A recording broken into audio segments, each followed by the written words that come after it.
Everything I do is dangerous. Every day I wake up and I put myself in situations that are dangerous to show you how you can survive those very same situations. So this is nothing. This is a walk in the cake. Piece of the park. So join me, would you? On an adventure the likes have never been seen before or ever again or since the dawn of time. And you will be changed, forever changed, by what you learn, by what I am able to show you. How to eat a stick, how to carve a stick, how to throw a stick. Anything you want to know about sticks, you're going to see it right now. All kinds of other stuff too. So stick around. It's going to be insightful. It's going to be delightful. It's going to be frightful. It's going to be surviveful.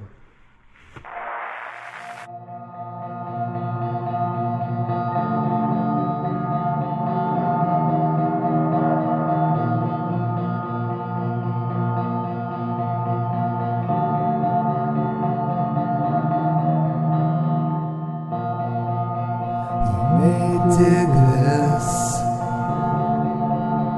underrated flick. So when you're depressed, just fucking call in sick. Dig this underrated flick. Dig this.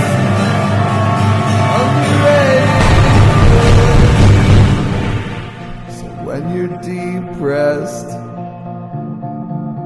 just fucking call in sick. Since you may dig this underrated flick.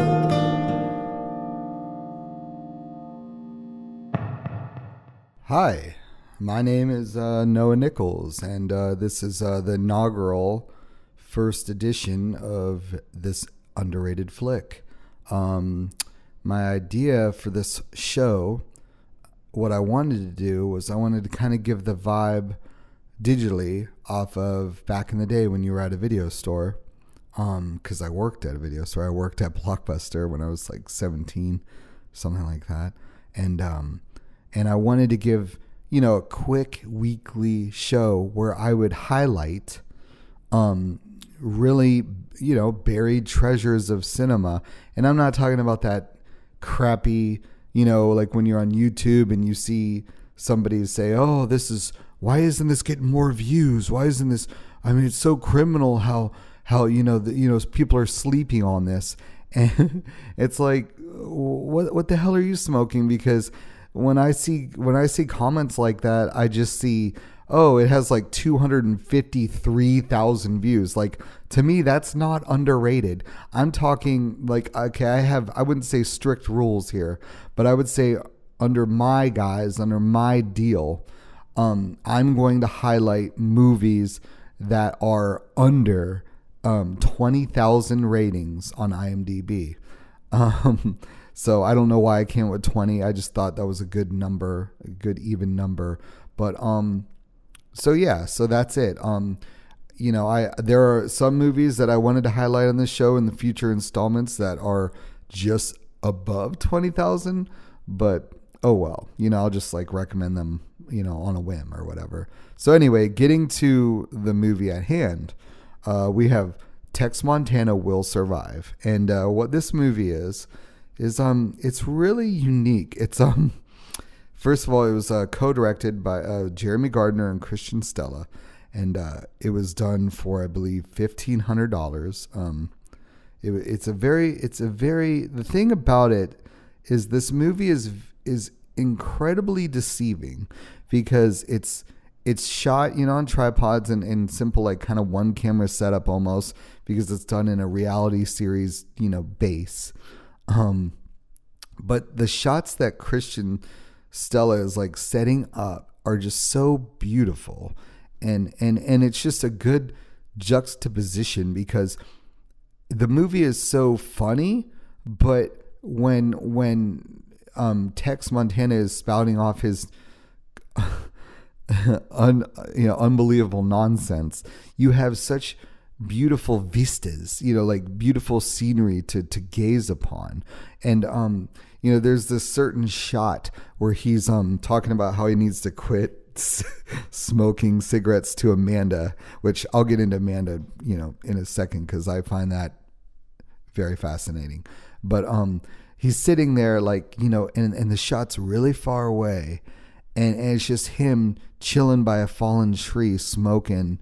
And it's such a beautiful shot. And he even, says, like, this is great. I can't remember what he says, but it's very meta. It's just fun. Like, it's a beautiful movie. It's an incredibly pretty movie to just look at, even if you had the sound off. But what makes me really love the movie, like, a lot is that it's so quotable. It's like crazy quotable. It's like, and what shocks me is hold on, I'm going to go to like IMDb, because I have it up. Like I said, I do anything below 20,000 ratings.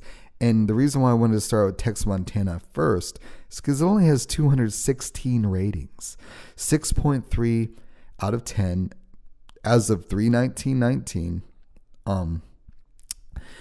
I mean, think about that. 216 ratings. I mean, this was put on Kickstarter, and it had 759 backers, and they received $53,889, which, once again, I'll get into that soon, because even the way they did that was original.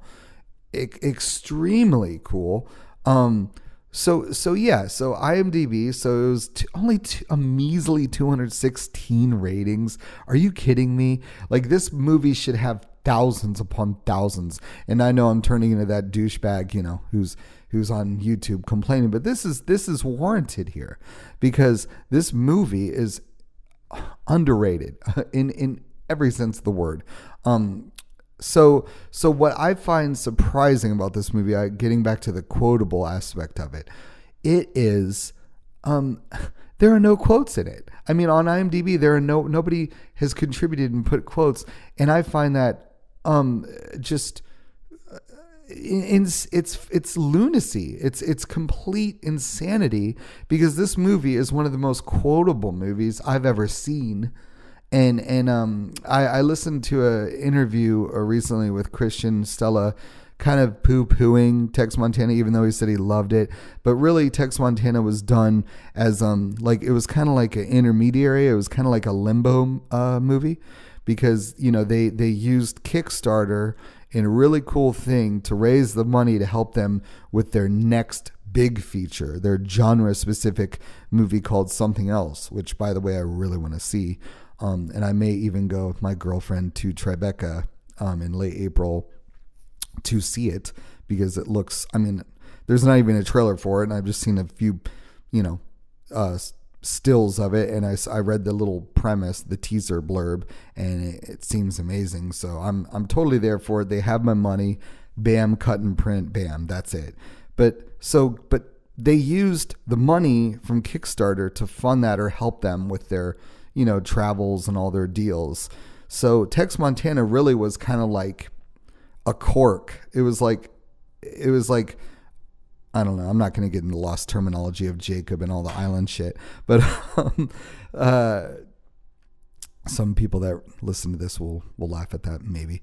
But yeah, this movie was done kind of, they went out in the woods, I read, and they wanted to just make a movie that was just them, and no studio pressure, no, censorship. And what I find amazing about this movie is it's all ad-libbed. Like Jeremy Gardner said, one time I read, he said that it was all 100% improvised. And to me, that is amazing. It's really amazing, because this movie has certain lines in it that are just like, for any human being, I think I'm pretty creative sometimes. I mean, I'm a writer, well, I'm an asshole too, but anyway, like, for any person to just spout off the craziness that this dude pulls out, like can pull out of his mouth, it's unbelievable.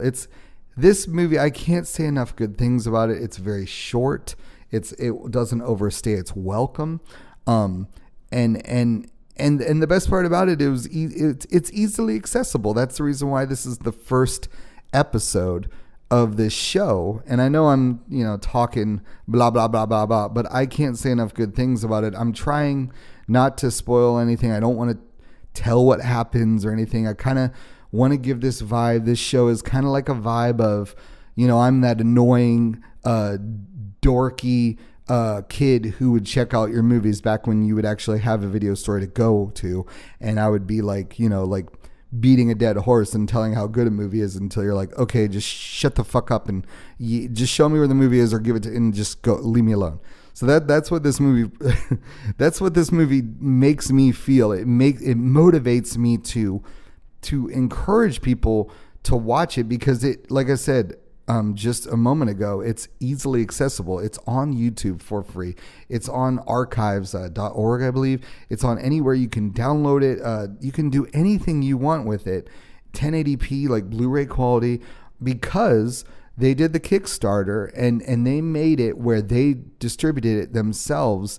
Whereas like when they got that money and that goal, they were like, okay, well, the movie's been done. So here it is. Here it's on YouTube. You can do whatever the hell you want with it. Enjoy it. And to me, I find that refreshing. It makes me respect them as artists, as fellow artists. The music is done. I didn't even talk about the music. I'm a musician. I love Ryan Winford, I believe is his name. He did the soundtrack and it's very cool. It's very, outdoor, backwoodsy, country twang kind of, but very simple. Like, it's like fun size Snicker bars. Like, it's like really just, simple, but enjoyable, and I like it. It helps add to the atmosphere with the beautiful cinematography of Christian Stella, with the weird, like Jeremy Gardner's just, one of my favorite scenes is when he's reading his own book of how to survive, and he's such an idiot, and it just works because the scene is actually it's long. I think it's like 4 or 5 minutes, or maybe more, maybe less. I don't know. I'm not, whatever. I don't know exactly, but all I know is that the ending of the scene where he just says what in like a 10-11 second hold is probably one of the funniest things I've ever seen and heard. And it's just, I don't know, like this movie it's extremely underrated. It has, I believe at this time of the podcast, it has 36,000 views on YouTube. Like I said earlier, 216 rating on IMDb. It's really, I don't know. It makes me angry that more people don't know about it. And I guess that's the whole point of this show. Like currently I'm a nobody, but my goal is hopefully, with my ventures I have coming up, which I have many, I want people to listen to this show and encourage them, encourages them to check out a movie they wouldn't normally even know about. And I figure what better way to start out the whole podcast with the most easily accessible free movie you can get. Tex Montana Will Survive. It's available on YouTube anywhere. Just Google it if you don't want to go to YouTube for whatever weird fucking reason. Yeah. And I think there are a few other things I need to go. Okay, Amanda. Amanda, the whole deal with his girlfriend. This is the coolest running joke. It's very intricate. It's he has a girlfriend named Amanda, and it's his editor / girlfriend, and she basically protects his ass because he's a moron, and she makes him look good on camera. But the thing is, he's out in the wilderness alone, for 30 days. That's his challenge to prove to everybody who is doubting him, because they caught him leaving a posh, New York City restaurant or something. I think that's the backstory. and so throughout the whole thing, he's like, Amanda, you cut that. or like, don't you dare, Amanda, you don't. And he's always like like, to me, that one of the best moments of the movie is when he does his little song with the little bongo drums or whatever, and he does a little like weird song to her, and it's so good that I'm gonna actually include it right now. So I hope you enjoy, and I'm pretty certain that you're going to laugh immediately. Amanda, I know you're upset at me 'cause I put my finger in you at the holiday party. Amanda, what we have is special, you're my editor. You cut out all the stupid shit I do, or you lose your job. You lose your fucking job. I've told you once, I told you twice. If you show me being an idiot, you lose your job. You're gonna lose your fucking job. And then where will you be with your stupid degree? Nowhere, not where, anywhere around me. You're gonna lose your job. So there you have it. That is a highlight of the movie. I think it's really funny. It's even funnier to see him doing it, playing it. Yeah. So, the whole movie is just, it has a impeccable flow. I feel kind of bad that it took me 13, up to the 13 to 14 minute mark to actually describe the premise to you. But basically it's this, country bumpkin type of guy, named Tex Montana. He was a celebrity kind of reality TV survival TV show host, whatever you want to call it. And he was found out, people discovered that he really wasn't doing the adventures in an authentic way. And so then he feels like, his pride took a hit. And now he has to go prove himself to the masses by broadcasting himself alone in one of the most supposedly dangerous spots in all the world for 30 days straight. So yeah, that is the gist of it. And what I have failed to mention, I have mentioned Jeremy Gardner. I've given more props to Christian Sella, but this is the time where I'm gonna verbally copulate. I'm gonna kiss the ass of Jeremy Gardner and pump him up here.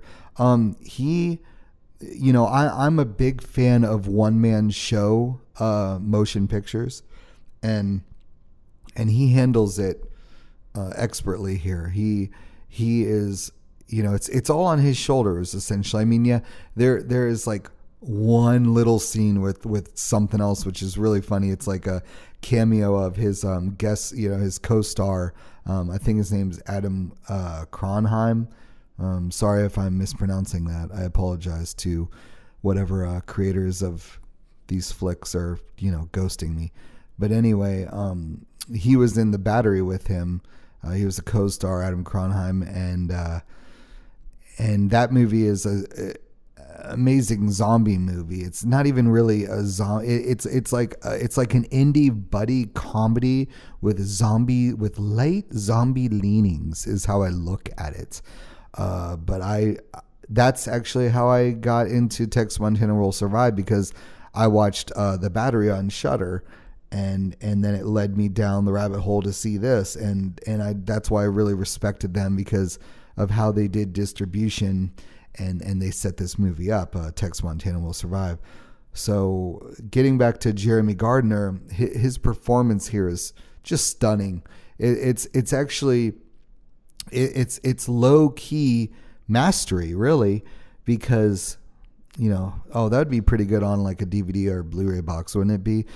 His performance is low key mastery, really. That's catchy. Hell yeah.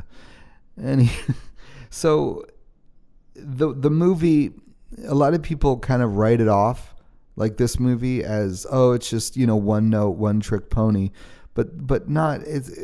That's incorrect. Honestly, it has great character development. Actually, it's actually deceptive because it builds and you have those human moments, the human condition. You have those moments where you peel a little back here and there, and you find out more about this character and who he really is. I'm not going to spoil anything, but to me, the ending is awesome. It really makes the movie work on more levels than it should, especially the sight gag and the music. The parlor, This Old Life plays over it, and it's, to me, a pretty perfect finale. It's a pretty perfect ending to the whole thing, especially when the credits roll and then you get this one little thing, and I won't say, but it completes everything to me and for me, because it tells a story where you could do a sequel, or you could expand the world even more. Like I said earlier, the Amanda aspect, it makes this flick for me. She's a guide. She's this anchor. She's this unseen anchor throughout the movie, and it gives Tex Montana, aka Jeremy Gardner, a lot to work with when he keeps mentioning her. And then so it's just not a guy out in the woods for no reason or just doing comedy. There is a backstory to it, and he gives it to you in platters, in tiny platters, and it's just, every morsel is delicious, So I really don't have anything else much to say. I just want people to watch this flick. This underrated flick. This is, to me, the biggest one. 216 ratings. It is incomprehensible. It is disgusting to me that more people don't know about this, and that's my goal, is to try to become somebody, and people can look back at this and be like, okay, Tex Montana Will Survive was the first one, and now it has a lot more views or a lot more attention. Yeah, maybe this is just delusional and I'll remain nobody. Cool, fine. But I mean, some people, even if like one or two people listen to this and then watch the movie and laugh, then I did my fucking job, and then that's cool to me. So that is the goal of this show, is to find, and I already have like 20 or 30 movies lined up, and they're all in different genres. They're comedies, horror, drama, documentaries, anything, thrillers, mysteries, whatever the hell you want, you have it right here. So that's it. Jeremy Gardner, Christian Sella, Ryan Winford, and Elise Stella, all the people I can't remember, Adam Cronheim, everybody who was a part of this movie or helped contribute to it. I thank you. This movie was really entertaining, and I think I'm going to go on IMDb and put some quotes up in that bitch because it needs it. It is memorable. It is funny. It takes you on a ride, and it is not one to soon be forgotten in this noggin. So yeah, I'm going to leave you with one more clip and put some little pretty outro sad bastard acoustic music that I have concocted. And I will see you next time on This Underrated Flick.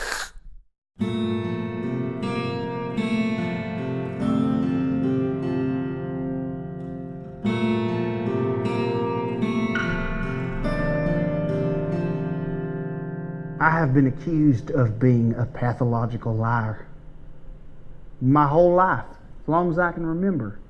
And I guess I'm starting to see that maybe there is some merit to that accusation. I mean, I changed my IMDb page to say I was a creative consultant on Sci-Fi Channel's Ice Spiders, and no one ever contradicted it. One guy called me, I think he was the creative consultant, and I said, really? You want to go to war over this? And he backed down. My show is one big lie. I have never one time in 8 seasons started a fire with the traditional woodland method of fire starting. I always fake it. You know how hard it is to start a fire with 2 sticks? Sure, it can be done, but why would you do it if you have lighters and matches? It doesn't make any fucking sense. I had a college student explain to me what a bow and arrow was. I didn't know they were separate things, a bow and an arrow. I thought the arrow was a bow and arrow. Episode 212, Survival on the African Plains, I shot on a green screen at Disney's Animal Kingdom. I made an unpaid intern dive down to the bottom of a frigid pond and hold his breath and put a 6-pound bass on a hook for me. He got hypothermia and I told him to shut up. I said, shut up. You are doing a good thing here.